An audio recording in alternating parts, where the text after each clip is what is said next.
Hola y buen día, inversionistas, yo soy Bernardo y esto es Creciendo Capitales. Bienvenidos a un video más en el que tenemos a un invitado muy especial que es Kaiser Pravia del Planeta Financiero. Probablemente la mayoría de ustedes ya lo conozcan, es alguien que tenemos bastante seguido en el canal y con alguien con quien enriquezco mis opiniones cuando tengo que hablar acerca de empresas individuales o de situaciones que estamos viendo en el mercado. Entonces, Kaiser, muchísimas gracias por estar aquí presentes. Quiero nada más, antes de que Kaiser lo salude, introducir el tema, que es hablar acerca de esto que ha estado sonando tanto. ¿Cuándo es que es momento de vender nuestras acciones? Porque estamos en máximos históricos en la bolsa. Las personas se empiezan a preocupar y esa pregunta cada vez es más sonada. ¿Cuándo es que debemos de vender nuestras acciones? Kaiser, ¿cómo estás? Muchas gracias por acompañarnos. Gracias, Bernardo. Ya este canal se siente como mi segundo canal, me siento en casa, así que espero que hoy aportemos, como siempre, muchísimo valor y debatamos un poco cuándo Bernardo vende una acción, cuándo yo vendo una acción y ustedes también en los comentarios nos cuenten en qué momento venden sus acciones. Bueno, a mí me gustaría empezar a mencionar cuándo es que yo no vendería una acción. Como decía Charlie Munger, hay que invertir las situaciones, darle la vuelta a la situación para poder verlo desde otra perspectiva. Y cuando yo no vendería sería porque hay pesimismo de parte del mercado. Algo que no tenga que ver con la empresa en sí, sino porque hay pesimismo de la perspectiva que se tiene por sobre esa empresa. Los inversionistas se pueden asustar en momentos. Recordemos, el mercado es como un péndulo. Puede haber euforia positiva, así como euforia negativa. Otro momento en el cual yo no vendería sería por algo que usualmente asusta a los inversionistas novatos. Cuando se dice el siguiente algo. Este es el siguiente Tesla, este es el siguiente Amazon, este es el siguiente PayPal. Constantemente a las empresas se les dice que va a haber un siguiente, pero ese siguiente la mayoría del tiempo no llega, no se concreta, pero sí asusta a los inversionistas novatos. Kaiser, ¿cuándo es que tú no venderías una acción? Yo no vendería una acción después de unos resultados trimestrales porque creo que un trimestre malo le puede pasar a cualquier compañía, sin duda alguna. Y es algo que muchas personas, después de ver resultados, venden sus acciones y por eso vemos que la volatilidad a veces supera el 10%, 15% o 20% que lo hablamos en Nike en el último video colaborativo que hicimos en mi canal. Y también tampoco vendería cuando tengo una acción que ha caído mucho por una noticia macroeconómica. Una de las compañías que tenía en mi portafolio de inversión de Canadá sufrió caídas del 40-20% después de pocas semanas por anuncios de recortes de tasas de intereses en el país completo. Pero los inversionistas no se preguntaron cómo le podía afectar a la compañía en el entorno microeconómico, o sea, internamente a la empresa.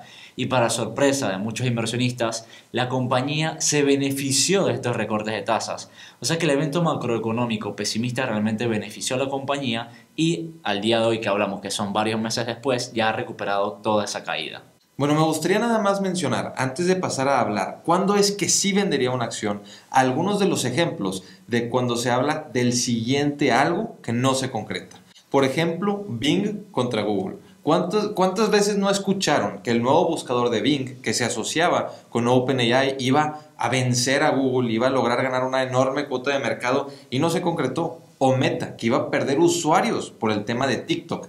Y ahora lo que vemos es que Meta continúa aumentando la cantidad de usuarios activos mensualmente, así como había continuado subiendo los usuarios activos diariamente. Podríamos decir acerca de Netflix, que cada vez que salía un nuevo competidor, Disney Plus va a tumbar a Netflix, HBO Max va a tumbar a Netflix. Una y otra vez se mencionaba esto. Entonces, para mí no es alarmante escuchar que va a haber el siguiente algo, no es alarmante el creer que esto va a ser la siguiente empresa que va a tumbar a la empresa que está actualmente. Si no, hay que ver los fundamentales. Y ahí es donde introduzco por qué yo sí vendería.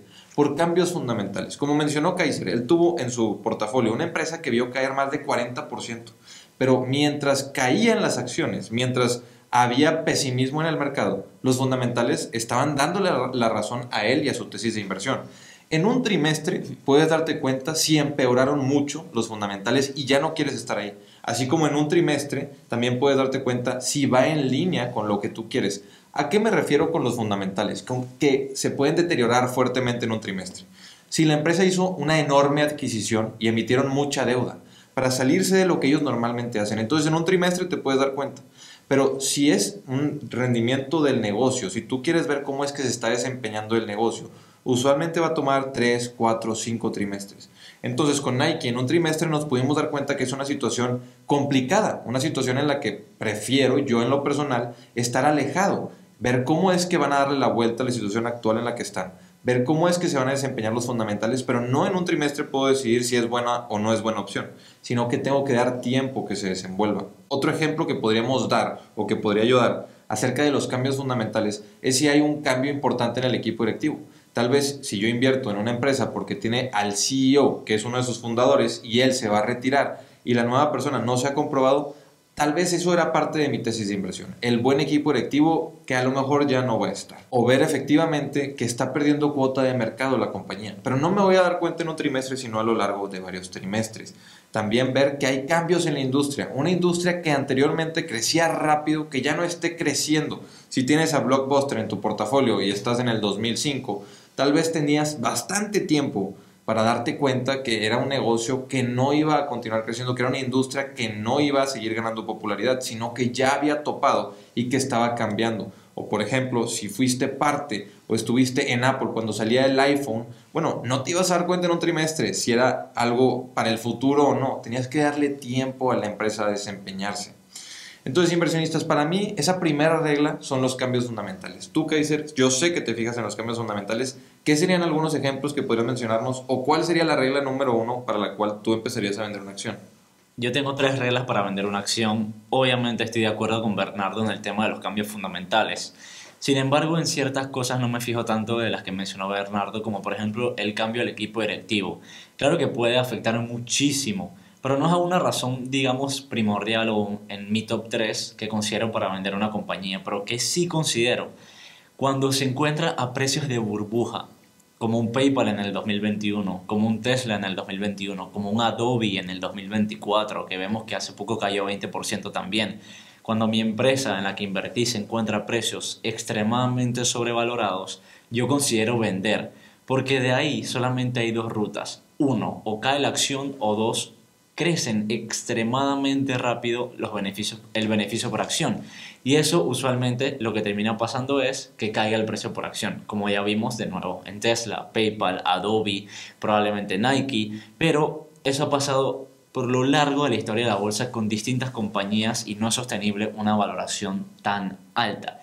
Otra razón por la que vendo mis posiciones es porque efectivamente ya no me va a dar un retorno superior a la media del mercado.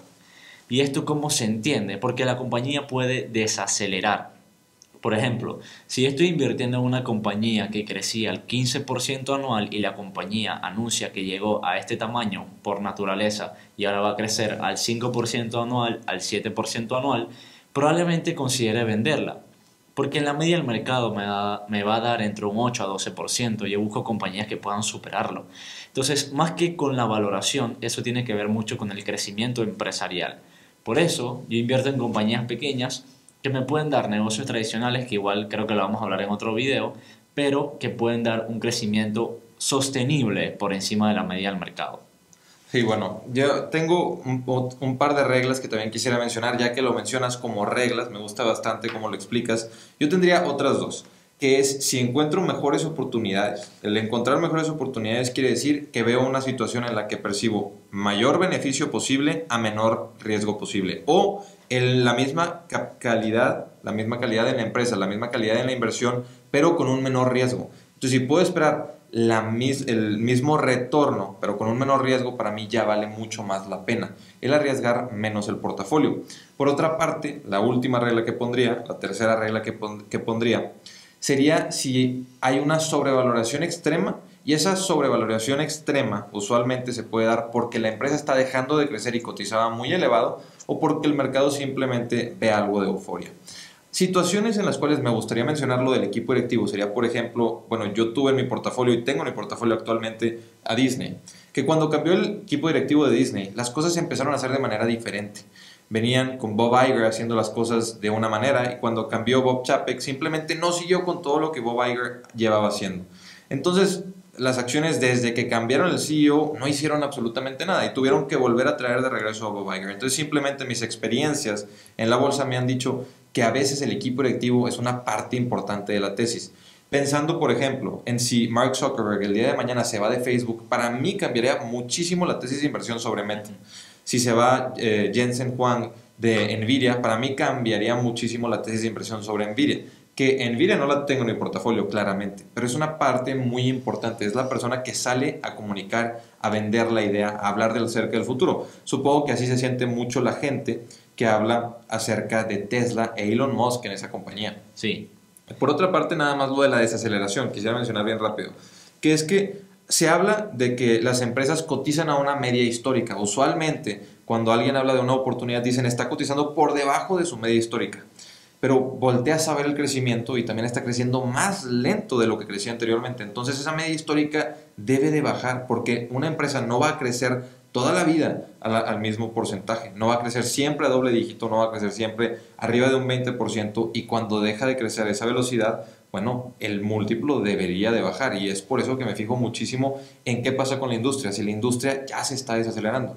Como bonus quiero agregar de que, haciendo un poco de reflexión en las últimas compañías que he vendido dentro de mi portafolio de inversión, creo que no es tan común, pero situaciones especiales. En mi portafolio en los últimos 5 años he tenido alrededor de 3 a 4 situaciones especiales en las que han pasado 3, 4 años y no se ejecutan, no se terminan de ejecutar. Como por ejemplo, creo que Bernardo también tenía algunas posiciones en la compañía IDT Corporation. La compañía tenía una situación especial en la que iban a hacer spin-offs de compañías que tenían dentro, o sea, compañías que estaban creciendo dentro, incubándolas para luego sacarlas a la bolsa. Ya pasó 2021, 22, 23, estamos en el 24 y no han hecho ninguna spin-off cuando se planeaba inicialmente hacerla en el año 2022. Entonces, ya cuando han pasado 3, 4 años y la situación especial no se ejecutó, simplemente yo prefiero buscar otras oportunidades y pasar a la siguiente situación especial o simplemente no invertir más en situaciones especiales porque honestamente no me ha ido tan bien. Pero creo que es un bonus a cuando vendería una acción, cuando no se ejecuta lo que yo estaba esperando y han pasado 3, 4 años, como también por ejemplo la compañía Alibaba, que yo tenía casi 5 años con la empresa y bueno, lastimosamente ya sabemos que pasaron 4 o 5 años y lo único que ha hecho la compañía es bajar en bolsa. Sí, definitivamente la situación de Alibaba fue algo en lo que pensé con lo que estabas mencionando y la decisión aquí fue muy diferente. Kaiser decidió vender por completo su posición en Alibaba mientras yo todavía la mantengo y el costo de oportunidad sigue aumentando cada mes que ha pasado desde que Kaiser vendió su posición, pues él ha podido usar ese capital para otras situaciones, para otras inversiones, mientras yo lo sigo teniendo en Alibaba. Ahora, yo invertí en Alibaba, no llevaba tanto tiempo, invertí en Alibaba a finales del 2021 cuando comenzaba a caer, pero me comí una enorme caída. Simplemente ha seguido cayendo. Todavía es fecha hoy, en 2024, que no empieza a recuperarse. Entonces, Sí, bueno, de hecho, Charlie Munger se murió y nunca recuperó su inversión en Alibaba. sí, es una situación en la cual yo actualmente, viendo que la empresa va a volver a retornar al crecimiento, va a volver entre comillas porque no sabemos qué es lo que va a pasar. Simplemente lo que me indican los reportes trimestrales, los fundamentales, los esfuerzos del equipo directivo me dicen que va a volver a crecer. Pero nosotros no hacemos dinero de esperanzas, sino de los fundamentales de las compañías. Estamos pagando por la generación de flujos futuros y bueno, hay lugares para buscarlos con menor riesgo. Simplemente actualmente la situación en la que yo veo a Alibaba, a la cual tal vez Kaiser lo ve un poco distinto, es ya está en un punto en el que el riesgo, para mí, en el precio actual de las acciones, es lo suficientemente bajo como para justificar el potencial de retorno que tienen esas acciones para el futuro.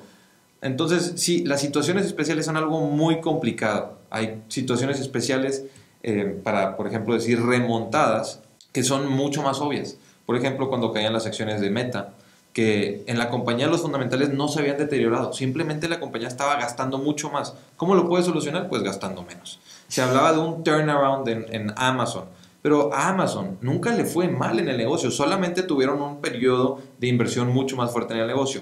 Nada más que en ese periodo de inversión, las notas y los analistas decían, ¿será que Amazon ya no puede ser rentable? ¿Será que el e-commerce en realidad no es un negocio rentable?